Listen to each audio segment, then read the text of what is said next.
आदमी ने बस नोटों को तोड़-मरोड़ कर चाय में डाल दिया। लेकिन जब उसने नोटों को बाहर निकाला तो उसने पाया कि बिल्कुल नए नोट कई सालों से इस्तेमाल किए जा रहे पुराने नोटों जैसे लग रहे थे। ये महसूस करते हुए कि यह तरीका संभव है, उसने सारे नोट चाय में डाल दिए, क्योंकि ये सारे नोट नकली थे जिन्हें उन्होंने अभी अभी छापा था। इसलिए उन्होंने तब तक इंतजार किया जब तक कि नोट चाय में न भर जाएं। उन्हें कपड़े की रस्सी पर लटका दिया और फिर उन्हें सुखाने के लिए हेयर ड्रायर निकाला। ये सत्यापित करने के लिए कि क्या नकली नोटों के इस बैच का इस्तेमाल किया जा सकता है, भाई तुरंत ट्रेन स्टेशन पर स्टोर पर आए और पानी की जांच करने की योजना बनाई। कौन जानता था कि बॉस ने अभी अभी नोटों को अपने हाथ में लिया था और फिर उन्हें 2 बार खींचा और उसकी आंखों में तुरंत एक जानलेवा नजर उभरी और फिर उसने उसका हाथ पकड़ लिया। हाँ, कुछ गड़बड़ होने का एहसास होने के बाद वो मदद के लिए आगे बढ़ा और अपने भाई को भीड़ से बाहर निकालने के लिए अपनी पूरी ताकत लगा दी। लेकिन बॉस उसे जाने देने को तैयार नहीं था। उसने दुकान भी छोड़ दी। बेताबी में दोनों को पागलों की तरह भागना पड़ा। आखिरकार कई किलोमीटर तक भागने के बाद वे सफलतापूर्वक उनका पीछा कर रहे लोगों से छुटकारा पा गए। उन्हें कभी उम्मीद नहीं थी कि सावधानी से बनाए गए नकली नोट काम नहीं करेंगे, लेकिन दोनों भाइयों ने हार नहीं मानी। घर लौटने के बाद दशान ने बैंक नोट लिए और गहराई से सोचने लगा। वो समझ नहीं पा रहा था कि इतनी यथार्थवादी बुद्धिमत्ता को बॉस एक नजर में कैसे पहचान सकता है। इसलिए उसने एक नकली बैंक नोट को 2 असली बैंक नोटों में मिलाया और अपने भाई से कहा कि वो अपनी आंखें बंद करे और नकली बैंक नोट को पहचाने। अप्रत्याशित रूप से भाई को कुछ ही सेकंड में नकली बैंक नोट मिल गया। खास वजह थी कागज। पता चला कि झेनकाओं ने एक खास कॉटन पल्प पेपर का इस्तेमाल किया था, लेकिन नकली नोट बनाने के लिए उन्होंने वुड पल्प पेपर का इस्तेमाल किया। दोनों तरह के बीजों में न केवल स्पर्श में बल्कि आवाज में भी स्पष्ट अंतर था, जिसके कारण दुकान के मालिक ने एक नजर में ही नकली नोटों को पहचान लिया। शुद्धता के समान कॉटन पल्प पेपर खोजने के लिए भाई तुरंत सड़कों और गलियों में चले गए और विस्तृत खोज की, लेकिन उन्हें कॉटन पल्प पेपर जैसा कोई कागज नहीं मिला। लेकिन जब दोनों थोड़े हताश थे तो अचानक दशान को आश्चर्य हुआ कि एक पत्रिका पर कागज कॉटन पल्प पेपर जैसा ही था, लेकिन बहुत पतला था। लेकिन अगले ही पल दशान ने सीधे कागज के 2 टुकड़ों को एक साथ जोड़ दिया। इस बार यह शुद्धता के समान लगा और यह महसूस करते हुए कि इस तरह का कागज ठीक है, भाइयों ने तुरंत काम करना शुरू कर दिया।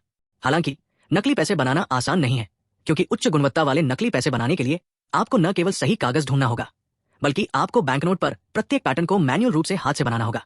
यह पता चला है कि बैंकनोट के उत्पादन में अक्सर माइक्रोप्रिंटिंग तकनीक का उपयोग किया जाता है और उस पर पार्ट या पैटर्न को नग्न आंखों से देखना लगभग असंभव है और आमतौर पर स्पष्ट रूप से देखने के लिए आवर्धक कांच के उपयोग की आवश्यकता होती है।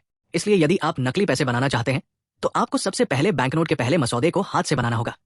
सौभाग्य से यह दशान के लिए मुश्किल नहीं था, जो पेंटिंग में बहुत प्रतिभाशाली था। उसने बिना कुछ कहे बैंकनोट पर विवरण का अध्ययन किया और फिर उस पर बनावट को ध्यान से देखा। अंत में 1 सप्ताह की ड्राइंग के बाद उसने आखिरकार बैंकनोट के दोनों तरफ सभी पैटर्न खींचे। अगला कदम शुद्धता के अनुपात के अनुसार नक्काशी को कम करना था। इस पर बनावट को और अधिक यथार्थवादी बनाने के लिए दासन ने इसे विशेष रूप से रासायनिक एजेंट की एक परत के साथ लेपित किया और फिर बैंकनोट को ओवन में रखा और इसे बार बार पकाया। इस तरह बैंकनोट का टेम्पलेट पूरा हो गया। इसके बाद उन्होंने छोटे मूल्यवर्ग के साथ जालसाजी विरोधी पट्टियों को हटा दिया और उन्हें नकली बैंकनोटों में डाल दिया। यह पता चला कि जालसाजी विरोधी पट्टियां अक्सर सार्वभौमिक मूल्य स्नूपी की जालसाजी विरोधी पट्टियां थी। सबसे सही एक 500 रुपए की जालसाजी विरोधी पट्टी बन गई। ये सब करने के बाद जाल पर पानी की एक परत लगाई गई और बैंकनोट को वांछित सैंडविच संरचना में सफलतापूर्वक बनाया गया। हालांकि उन्हें जल्द ही एक नई समस्या का सामना करना पड़ा, यानी बैंकनोट पर संख्याएं कोण के साथ बदल जाती थी और अलग अलग रंग दिखाती थी। सौभाग्य से इस समय दशान के पास एक अच्छा विचार था। उन्होंने सीधे धातु पेंट और स्याही को एक साथ मिलाया। जैसी कि उम्मीद थी, इस बार असर अच्छा रहा, लेकिन फिर दशान ने तैयार नोटों पर वार्निश की एक परत लगाई ताकि उसका स्वाद शुद्धता जैसा कुरकुरा हो जाए। फिर दोनों भाइयों ने नकली नोट बनाने के लिए फिर से चाय का इस्तेमाल किया। हेयर ड्रायर से उन्हें सुखाने के बाद यकियां के ताजा नकली नोट आसानी से निकल आए। इस श्रम के परिणामों को सत्यापित करने के लिए वे दोपहर के भोजन के ब्रेक का लाभ उठाकर बाजार आए और ये जांचने की योजना बनाई कि क्या नकली नोटों के उन्नत संस्करण का उपयोग किया जा सकता है। पता चलने के बाद भागने की सुविधा के लिए छोटे भाई ने जानबूझकर अपने भाई का हाथ पीछे से खींचा। जैसे ही उसके भाई ने नकली नोट आगे बढ़ाए, उसका छोटा सा दिल तुरंत उसके गले में आ गया। लेकिन अगले ही पल बॉस ने पेय की एक बोतल थमा दी। अप्रत्याशित रूप से उन्होंने वास्तव में नकली नोट खर्च कर दिए। नकली नोटों को पवित्रता में बदलने के लिए दोनों भाइयों ने जल्द ही किसी से नकली नोटों का डीलर खोजने के लिए कहा और उन्होंने जो 1 लाख रुपए बनाए थे उन्हें बेचने की योजना बनाई। हालांकि क्योंकि दोनों भाई नए थे, इसलिए गैंगस्टर बॉस को उनकी क्षमता पर विश्वास नहीं था। यह देखकर दशान ने सीधे गैंगस्टर बॉस से 2 असली बैंकनोट उधार लिए और फिर मेज के नीचे पहुंचकर उसमें एक नकली बैंकनोट मिला दिया। गैंगस्टर बॉस जियांग वेइचो से इसे खोजने के लिए कहा। अप्रत्याशित रूप से गैंगस्टर बॉस ने बैंकनोट लेने के बाद 10 मिनट तक इसे देखा और नकली बैंकनोट नहीं पाए। हालांकि इतना ही नहीं, नकली बैंकनोट बनाने वाले दशान भी उन्हें अलग नहीं बता पाए। हालांकि वापसी के रास्ते में छोटा भाई अचानक पीछे हट गया क्योंकि उनके उत्पादन उपकरण पिछड़े हुए थे और उनके पास उत्पादन सामग्री की कमी थी।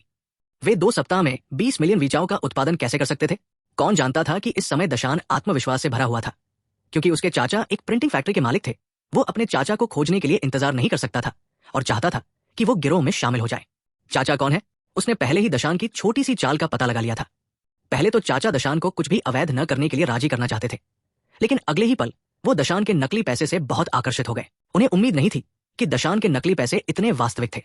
अपने चाचा की चिंताओं को दूर करने के लिए दशान तुरंत अपने चाचा को कैफे में ले गया और नकली पैसे से 2 कप गर्म कॉफी का ऑर्डर दिया। पहले तो चाचा डर गए और कांपने लगे, लेकिन जब बिल का भुगतान करने का समय आया तो वेटर उनके लिए खुले पैसे लाने आया। इस तरह चाचा को दशान ने सफलतापूर्वक गिरोह में शामिल कर लिया और चाचा के उपकरणों के सहारे दशान के दिल में एक बात घर कर गई। लेकिन जल्द ही उन्हें पता चला कि बैंकनोट छापने के लिए इस्तेमाल होने वाले कॉटन पल्प पेपर पर सख्त नियंत्रण था और आम लोग इसे खरीदने के लिए बिल्कुल भी योग्य नहीं थे। ये देखते हुए कि डिलीवरी का समय करीब आ रहा था, दोनों भाइयों ने तुरंत एक मौका लेने का फैसला किया। रात में उन्हें गैंगस्टर दोस्तों का एक समूह मिला और वे रात के अंधेरे में सबसे बड़ी स्थानीय पेपर मिल में आ गए। ये पता चला कि वे कॉटन पल्प पेपर को छीनना चाहते थे। इस दृश्य ने सीधे सुरक्षा गार्डों को चौंका दिया। इस दुनिया में जबरदस्ती करने वाले लोग हैं। जल्द ही दोनों भाइयों को लक्ष्य मिल गया। दूसरों की नजर में न आने के लिए उन्होंने जानबूझकर कुछ अन्य पौधों को भी हटा दिया। पर्याप्त कच्चा माल प्राप्त करने के बाद दोनों भाइयों ने तुरंत काम करना शुरू कर दिया और कई प्रिंटिंग प्रेस शुरू किए गए और रात भर में 20 मिलियन नकली बैंकनोट तैयार किए गए। अगली सुबह उन्होंने गैंगस्टर बॉस को ढूंढ निकाला और डिलीवरी पूरी की। तो हमें क्या करना चाहिए? और यह परीक्षा साबित कर सकती है कि जैसे जैसे वे अधिक से अधिक नकली बैंक नोट बनाते गए, दोनों बेचारे जल्द ही अपने जीवन के शिखर पर पहुंच गए। काले दिल वाली छपाई फैक्ट्री रात भर नकली नोट छाप रही थी, लेकिन अप्रत्याशित रूप से एक पुलिस की गाड़ी अचानक आ गई। फैक्ट्री के गेट पर खड़ी पुलिस की गाड़ी को देखकर चाचा ने जल्दी से अपने भतीजे से मशीन बंद करने के लिए कहा, लेकिन दशान ने इसे अस्वीकार कर दिया क्योंकि अब मशीन बंद करने से उनका शक और भी बढ़ जाएगा और नकली नोटों का यह जत्था कुछ ही मिनटों में पूरा हो जाएगा। अब उन्हें सबसे पहले जो करना है वो है पुलिस को जितना हो सके उतना विलंबित करना। कोई रास्ता नहीं था। चाचा को जल्दी से दरवाजे तक चलना पड़ा और उन्हें चाय के लिए घर में आमंत्रित करने का नाटक करना पड़ा। कौन जानता था कि प्रमुख महिला पुलिस अधिकारी सीधे आदेश बिल्कुल नहीं सुनेगी। फैक्ट्री डायरेक्टर ने छपाई फैक्ट्री का दरवाजा खोला और उनके उपकरणों की जांच की।